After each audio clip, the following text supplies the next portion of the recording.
नमस्कार, आप देख रहे हैं प्राइम टीवी और मैं हूं आपके साथ मुस्कान अजमानी।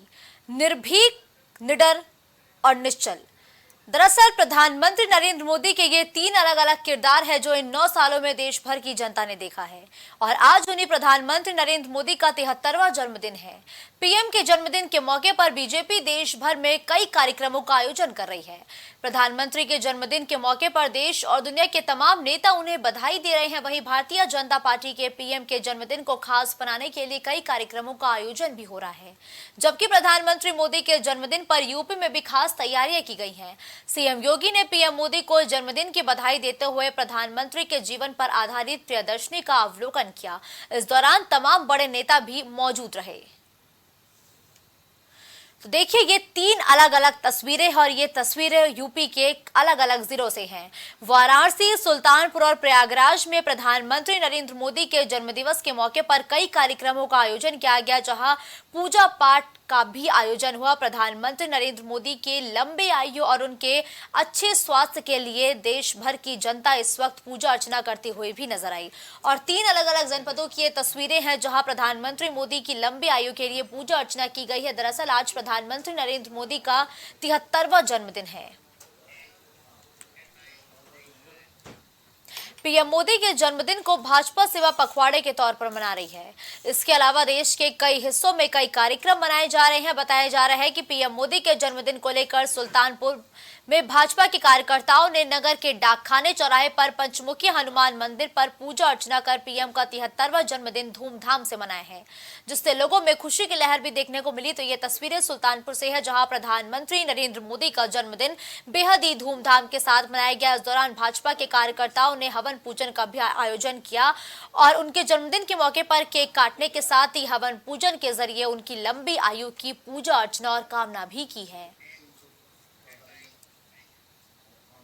लखनऊ में देर रात सीएम योगी आदित्यनाथ ने प्रदेश के सभी 75 जिलों के मंडलायुक्त, डीएम, एसपी और एसडीएम के साथ 2 घंटे वर्चुअली मीटिंग की। बताया जा रहा है कि पहली बार सभी तहसीलों के एसडीएम मीटिंग में शामिल हुए और सीएम ने 53 योजनाओं में डैशबोर्ड के रिकॉर्ड में रैंकिंग और ग्रेडिंग से आधार पर डीएम और एसपी को फटकार लगाई है। साथ ही लखनऊ, बलिया, औरैया, सहारनपुर, गोंडा और बागपत के डीएम को आखिरी हिदायत तक दे डाली और प्रतापगढ़ डीएम प्रकाश चंद्र श्रीवास्तव की कार्यशैली पर नाराजगी जाहिर कर उन्हें तत्काल हटाने के निर्देश दिए हैं। तो देखिए, देर रात प्रधानमंत्री नरेंद्र मोदी की जहां जन्मदिन की शुरुआत हुई थी, तो वहीं लखनऊ में भी सूबे के मुखिया सीएम योगी आदित्यनाथ एक्टिव नजर आए। 6 जिलाधिकारियों को सीएम ने कड़ी फटकार लगाते हुए आखिरी चेतावनी दी है। इसके साथ ही सीएम योगी आदित्यनाथ ने प्रतापगढ़ के डीएम को तत्काल हटाने के निर्देश दिए हैं। सभी 75 जिलों के मंडलायुक्त, डीएम, एसपी इस मीटिंग में वर्चुअली तौर पर जुड़े और तकरीबन 2 घंटे तक चली इस मीटिंग में सीएम योगी आदित्यनाथ ने प्रदेश की कानून व्यवस्था का जायजा लिया है और साथ ही प्रतापगढ़ के डीएम को तुरंत हटाने के निर्देश भी जारी किए हैं।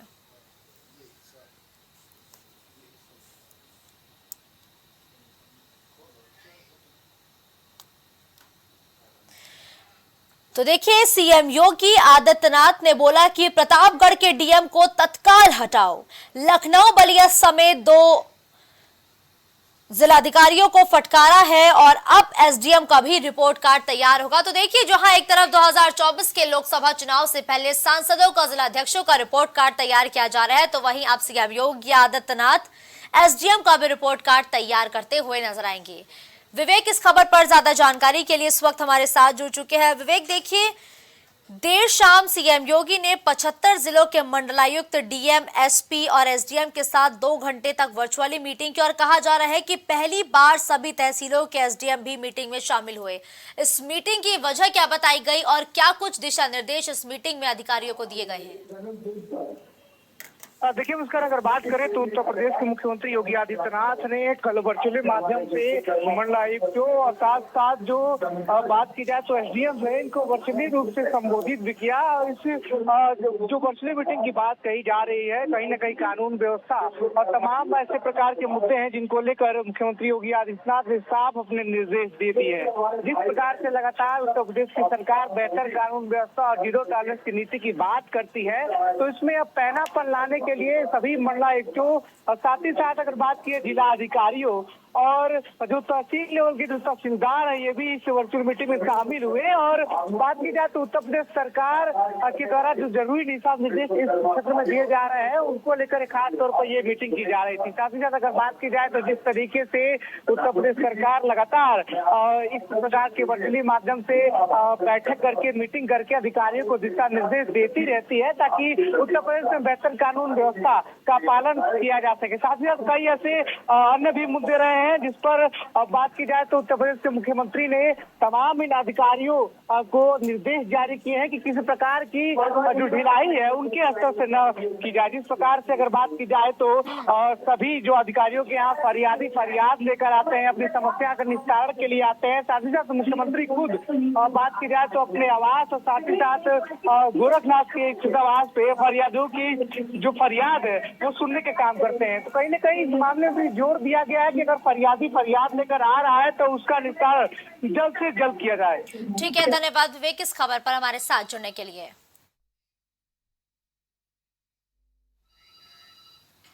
रक्षा मंत्री राजनाथ सिंह 3 दिवसीय दौरे पर अपने संसदीय क्षेत्र लखनऊ में हैं और आज रक्षा मंत्री अंबर फाउंडेशन के कार्यक्रम में शामिल हुए जहां उन्होंने कहा कि इंसानियत से बड़ा कोई धर्म नहीं हो सकता। उज्ज्वला योजना में, प्रधानमंत्री आवास योजना में, बैंक अकाउंट खुलवाने में, 5 किलो राशन देने में या कोविड के बाद 2 टीका लगवाने में भारत सरकार ने किसी भी जाति, पंथ या मजहब के साथ कोई भी भेदभाव नहीं किया। आगे राजनाथ सिंह ने कहा कि प्रधानमंत्री मोदी के नेतृत्व में अति गरीब को गरीबी के संकट से बाहर निकालने के लिए हर मुमकिन कोशिश की जा रही है। और ये अंबर फाउंडेशन विनय सिंह जी का और साथ ही हमारे वफा अब्बास है, इन दोनों लोगों में इतनी अच्छी दोस्ती है, इतनी मित्रता है कि ये दोनों मिलकर लखनऊ के जो जरूरतमंद लोग हैं उनकी सेवा करेंगे और साथ ही लोगों के सशक्तिकरण के लिए जो भी प्रयास किया जा सकता है वो प्रयास करेंगे। मेरा पूरा विश्वास है। इन्हीं शब्दों के साथ मैं इस अंबर फाउंडेशन को अपनी तरफ से विशेष रूप से हार्दिक शुभकामनाएं देते हुए अंबेडकर नगर जिले में दबंग युवकों ने एक नाबालिग छात्रा की जान ले ली है। जहां साइकिल से घर जा रही छात्रा से 2 बदमाशों ने पहले छेड़खानी की, जिसका छात्रा ने विरोध किया तो बदमाशों ने चलती बाइक से उसका दुपट्टा खींच लिया। इतना ही नहीं, छात्रा के गिरने के बाद पीछे से आ रहे बदमाशों के साथी ने छात्रा पर बाइक चढ़ा दी, जिससे उसकी मौत हो गई, जिसका वीडियो भी सोशल मीडिया पर अब तेजी से वायरल हुआ है। वही घटना के बाद परिजनों ने 3 युवकों के खिलाफ हंसुवर थाने में मुकदमा दर्ज कराया है और पुलिस ने तीनों को गिरफ्तार कर लिया है।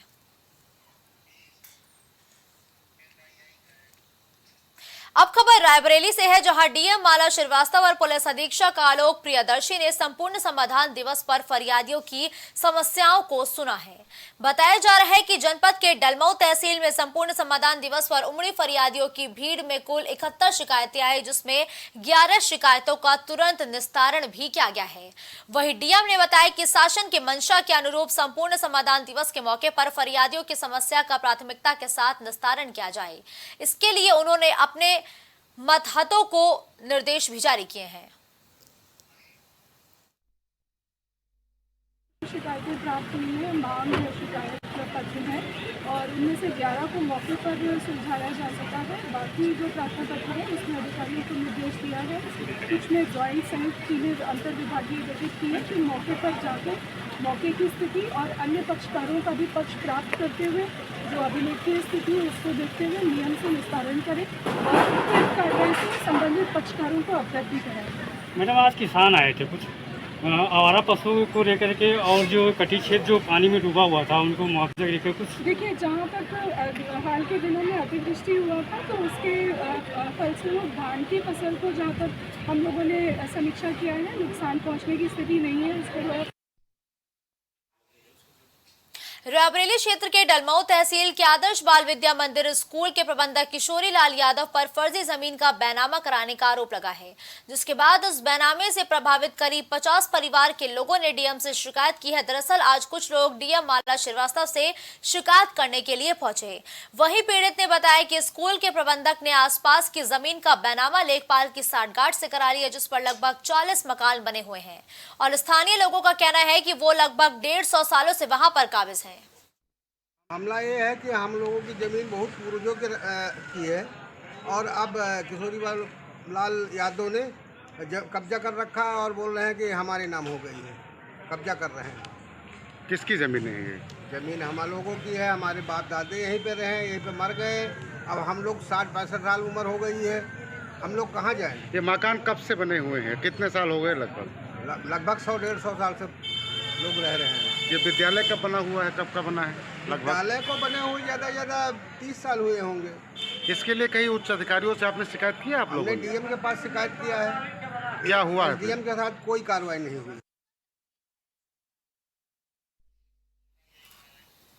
अगली खबर रायबरेली से है, जहां भदोकर थाना क्षेत्र के अंतर्गत जगदीशपुर गांव के पास शारदा नहर में 6 दिनों से लापता मानसिक विक्षिप्त बच्ची का शव मिलने से इलाके में हड़कंप मच गया है। जहां सूचना पर पहुंची पुलिस ने शव को कब्जे में लेकर पोस्टमार्टम के लिए भेज दिया है और मामले की जांच भी शुरू कर दी है।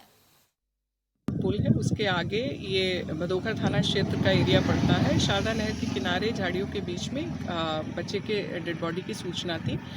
डेड बॉडी की सूचना पर भदोकर थाना पुलिस और हम लोग मौके पर हैं। यहाँ फील्ड यूनिट भी है, सर्विलांस टीम भी है। डेड बॉडी जैसा देखने से प्रतीत हो रहा है कि कम से कम 5-6 दिन पुरानी लग रही है और काफ़ी हद तक डिकम्पोज भी हो चुकी है, कीड़े लगे हुए हैं। बॉडी पार्ट से भी अभी ये नहीं क्लियर हो रहा कि डेड बॉडी किसकी है, तो पीएम के बाद ही चीज़ें क्लियर हो पाएंगी। लेकिन जो भी है पूरे तथ्यों की गहनता से छानबीन की जा रही है। और अब खबर प्रयागराज से है, जहां हंडिया कोतवाली अंतर्गत आने वाले सैदाबाद निमहरा रोड के पास से एसटीएफ लखनऊ और हंडिया पुलिस की संयुक्त टीम द्वारा 2 युवक को 20 किलो गांजे के साथ गिरफ्तार किया गया है और बरामदगी के आधार पर पुलिस ने गिरफ्तार अभियुक्तों के खिलाफ मुकदमा दर्ज कर जेल भेज दिया है। फिलहाल पुलिस मामले की जांच पड़ताल में भी जुटी हुई है।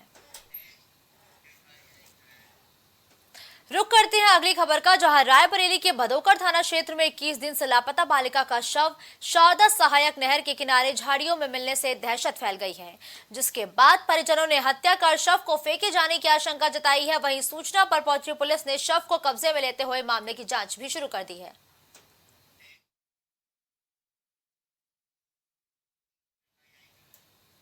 आगरा दक्षिणी विधानसभा से सरस्वती नगर अवधपुरी शाहगंज क्षेत्र निवासियों ने 2024 के इलेक्शन का बहिष्कार किया है और नगर निगम के खिलाफ जोरदार नारेबाजी की, जहां क्षेत्रीय लोगों का कहना है कि कई सालों से रोड नहीं बनी है, जिससे सड़कों पर बड़े बड़े गड्ढे हो गए हैं और लोगों को काफी परेशानी का भी सामना करना पड़ रहा है। साथ ही लोगों ने बताया कि नगर निगम से सफाई कर्मचारी भी नहीं आते, जिससे प्रदेश में डेंगू मलेरिया के संक्रमण का भी प्रकोप बढ़ रहा है। आगरा महापौर हेमलता दिवाकर नगर निकाय चुनाव से पहले वोट मांगने के दौरान क्षेत्रवासियों से वादा करके गई थी, लेकिन चुनाव जीतने के बाद हेमलता दिवाकर क्षेत्र में कभी दौरा करने नहीं आई और क्षेत्रीय वासियों ने कई बार नगर निगम जाकर क्षेत्र में जन समस्याओं को लेकर प्रार्थना पत्र दिया, लेकिन उनकी कभी कोई सुनवाई नहीं होती। नगर निकाय चुनाव से पहले हेमलता दिवाकर ने जनता के बीच जाकर बड़े बड़े वादे और दावे किए थे। वही वादों की हकीकत जानने के लिए प्राइम टीवी की टीम आज वार्ड नंबर 73 आवतपुरी सांगज में पहुंची है। आप तस्वीरों में साफ तौर से देख सकते हैं यहाँ की रोड की जो कंडीशन है, बड़े बड़े हॉल हो रखे हैं। काफ़ी लंबे समय से यहाँ पर रोड बना नहीं है। आप देख सकते हैं यहाँ पर एक ट्री रिक्शा जा रहा है, वो भी इस दलदल में फंसता हुआ दिख रहा है, जिसमें साफ तौर से यहाँ के क्षेत्रीय लोग उस जो रिक्शा है उसको निकालते हुए भी नज़र आ रहे हैं। तमाम क्षेत्र के निवासी हमारे साथ मौजूद हैं, आइए इनसे बात कर लेते हैं किस तरीके से यहाँ पर अपनी ज़िंदगी बसर कर रहे हैं और उन्होंने इस रोड के लिए और नगर निगम से संबंधित जो तमाम जन समस्याएँ होती हैं उसके लिए नगर निगम में किस तरीके से शिकायतें की हैं, क्या यहाँ का निस्तारण आखिर क्यों नहीं हो पा रहा है। हमारे साथ कुछ लोग हैं, इनसे बात करते हैं। क्या नाम है आपका? मेरा नाम के गौतम है। मैं सरस्वती नगर फेज 3 का अध्यक्ष हूँ समिति का। ये कौन सा वार्ड नंबर 73 है और यहाँ की कब से ये समस्या बनी हुई है रोड को लेकर? ये वार्ड नंबर 73 की समस्या तो लगभग मेरे को यहाँ 10 वर्ष हो गए इसको देखते देखते, और 10 वर्ष से मेरे द्वारा इतनी मोटी फाइल हो गई है। मैंने जनप्रतिनिधि माननीय सांसद महोदय एवं विधायक महोदय, जिला पंचायत अध्यक्ष, महापौर, सबको विगत लगभग 10 साल से मैं अवगत कराता हुआ चला रहा हूँ। परंतु पहले ये समस्या रहती थी कि ये एरिया ग्रामीण एरिया में आता है, इस वजह से नगर निगम वाले ग्रामीण पर डालते थे और ग्रामीण वाले। लेकिन आपकी करंट पोजीशन की बात करें तो ये एरिया वार्ड नंबर 73 है, नगर निगम में आता है ना? ये यहाँ अब बहाल नंबर 73 में आ गया है। और हमारी जो पार्षद मीनाक्षी वर्मा हैं, मेरे द्वारा उनसे भी कई बार व्यक्तिगत जाकर के कहा गया है, परंतु आज तक उन्होंने भी कोई ध्यान नहीं दिया है। और निरंतर मेरे द्वारा महापौर को भी कई बार चिट्ठी भी लिख चुका हूँ, उसके बावजूद ही आज तक इस समस्या का निदान नहीं हुआ है। देखिए, क्षेत्रीय वासियों का साफ तौर से कहना है काफ़ी लंबे समय से शिकायतें आगरा नगर निगम में करते आ रहा है, लेकिन जो क्षेत्र में समस्या है वो बनी हुई है। आप देख सकते हैं इनके पास मोटी एक फाइल भी है जो इस रोड से रिलेटिव इन्होंने तमाम कंप्लेंटें की हैं, लेकिन उसके बावजूद भी यहाँ की जो समस्या बनी हुई है उसका निस्तारण नहीं हो रहा है। यहाँ हमारे साथ कुछ महिलाएँ भी हैं, इनसे बात कर लेते हैं। बुजुर्ग महिलाएँ हैं। क्या नाम है आपका? रानी शर्मा। रानी जी, यहाँ पर रोड की बड़ी समस्या बनी हुई है, किस तरीके से गुजर बसर होता है यहाँ पर नगर निगम में की तरफ से साफ सफाई को लेकर? अरे भैया, जब निकलती हैं तो गिर जाते हैं यहाँ पे, और है ना गाड़ियाँ पलटे जाती हैं ऐसे करके गाड़ी। और ये रोड ही नहीं बन रहा है जब से हम आए हैं, हमने तो ऐसा ही देखा है। हेमलता दिवाकर ने तमाम वादे किए थे चुनाव से पहले, क्या वो वादे उनके ज़मीनी स्तर पर दिख रहे हैं या वो सारे जो विकास है वो कागजों में नज़र आ रहा है? कुछ नहीं दिख रहा हमें तो। कुछ भी नहीं हुआ, कुछ भी नहीं है भैया। हम चल नहीं पाते, घुटनों से 2 दफा तो गिर भी गए यहाँ कीचड़ में हम लोग। अब क्या करें बताओ, बच्चे स्कूल जाते हैं, कैसे जाए, क्या करें? देखिए, कुछ महिलाएं और हैं, इनसे बात कर लेते हैं। क्या समस्या है? यहाँ रोड की बहुत समस्या है, पानी भरा हुआ है, नालियाँ बनी हुई नहीं है, सारा पानी है, बच्चे स्कूल जाते हैं गिर जाते हैं। और बोर्ड लगा दिया है सामने सारा, और नाली का विकास ही नहीं है, कुछ नहीं। अब क्या किया जाए? उसका वो जो काम नहीं हुआ है उसका बोर्ड लगा दिया है, नाला रोक दिया है, नाला भी रोक दिया, सब कुछ भी नहीं है। और बच्चे घरों में पानी जा रहा है, सब बच्चे गिरते हैं। नेता आते हैं, आके चले जाते हैं, कोई काम ही नहीं करके कहते हैं, वादा करते हैं कि हम करा देंगे। मैं वार्ड 73 से अलवतिया से बिलोंग करता हूँ। हमारे क्षेत्र में जो समस्या इस समय चल रही है वो कूड़े को लेकर चल रही है बहुत ज़्यादा, जिसमें नगर निगम के द्वारा जो डोर टू डोर कूड़ा कलेक्शन की जो अधिकारियों द्वारा बताया जाता है कि नियमित तौर पर गाड़ियां चल रही हैं, पर वो गाड़ियां जो हैं नियमित तौर पर नहीं आ रही हैं, जिसके कारण मोहल्ले के जो लोग हैं वो एक डमघर बना दिया, उन्होंने डमघर बना दिया है। और उस डमघर की जो हाइट है कम से कम 1 मंजिला है। कौन सी वार्ड है आपका? हमारा ये वार्ड नंबर 73 है। और हमारी समस्या मुख्य यहाँ की सड़क, नाली, लाइट की है और पेयजल की है। ये समस्या का हमारा निदान आज तक नहीं हुआ है। मुझे इस चीज़ को प्रयास करते करते 10 साल तो मुझे हो गए, और उससे पहले से ये समस्या बनी आ रही है। यहाँ के विधायक, सांसद महोदय वोटों के लिए तो बहुत जल्दी आ जाते हैं, परंतु विकास कार्य के लिए कोई नहीं आता है। यहाँ नगर निगम में इसकी कंप्लेंट है कि नगर दिवाकर तमाम वादे करती हैं। देखिए, नगर निगम में महापौर से भी मैंने हेमलता दिवाकर जी को कई बार चिट्ठी अवगत कराई। जब उन्होंने अपने एमएलए कार्य में भी उनके लापता वगैरह के बोर्ड लगे रहे, जब उन्होंने वहीं पर काम नहीं किया, तो अब वो हमको ये उम्मीद नहीं है कि अपने महापौर के कार्यकाल में भी हमारा इस रोड को बनवा के देंगी। नगर निगम एक दलाली का अड्डा और एक भ्रष्टाचार के अड्डे के रूप में चल रहा है, और उत्तर प्रदेश के मुख्यमंत्री अपनी सफाइयाँ और दुहाइयाँ दे रहे हैं जिस तरीके से, तो उनको ये मालूम होना चाहिए कि आगरा नगर निगम कितनी बड़ी घोटाले की, इससे पहले जो मेयर ने इतना बड़ा घोटाला करके गए, एक स्मार्ट सिटी के नाम पे 1000 करोड़ का घोटाला हुआ। लगातार तमाम ऐसे घोटाले हैं जो आज निष्पक्ष मुख्यमंत्री ईमानदार हैं तो वो निष्पक्ष जांच करा दे, तो मैं निश्चित रूप से दावे से कह सकता हूँ आगरा के भ्रष्ट अधिकारी, आगरा के तमाम ऐसे लोग सलाखों के पीछे होंगे। और लेटेस्ट में आपको बता देना चाहता हूं, जो आगरा की जनता ने एक बहुत बड़ी भूल करी और हेमलता दिवाकर को आगरा का मेयर चुना। देखिए, निस्तारण की बात तो ये, जब से हमने होश संभाला है तो हमने तो ये देखा, अगर शहर के अंदर हल्की फुल्की बारिश भी हो जाती है तो नदियाँ नाले उफान मारने लगते हैं और शहर के हालत बद से बदतर हो जाते हैं। लोग बाग निकलने के लिए भी जो है घंटों इंतज़ार करते हैं कि कब पानी नीचे होगा और कब लोग निकलेंगे। और रही नगर निगम के पार्षदों की या मौजूदा दौर की जो है महापौर है उनकी कंडीशन, तो मैं तो ये कहना चाहूँगा इसमें सबसे बड़ी गलती आगरा की सम्मानित जनता की है, जो एक पुरानी कहावत है, आजमाए हुए को आजमाना क्या। इससे पूर्व जो महापौर है हमारी, इससे पूर्व आगरा ग्रामीण से जो है विधायिका रही हैं और वहाँ पर भी इनके लापता के पोस्टर लगे। तो जो व्यक्ति जो महिला विधायक होते हुए, सत्ता की विधायक होते हुए, डबल इंजन की सरकार की विधायक होते हुए ग्रामीण क्षेत्र के विकास के लिए कुछ नहीं कर पाई और गायब रही। वहाँ के लोग, क्षेत्रवासियों ने जो है इनके लापता के पोस्टर लगाए। आगरा की जनता ने फिर एक बार गलती करते हुए उनको आगरा की महापौर बनाया। क्या नाम है आपका? मेरा नाम पूजा है। पूजा जी, यहाँ पर क्षेत्र में जो समस्या है इसको लेकर आपने कहीं कोई कंप्लेंट की, क्या उसका निस्तारण? कंप्लेंट भी की है सर, बहुत अधिकारी को भेजा है, लेकिन कोई भी सुनवाई नहीं है। यहाँ बड़े बूढ़े बेचारे बहुत परेशान है। कई बार हम लोग मलबा डलवा चुके हैं, मलबा कब तक डलवाएं बताओ।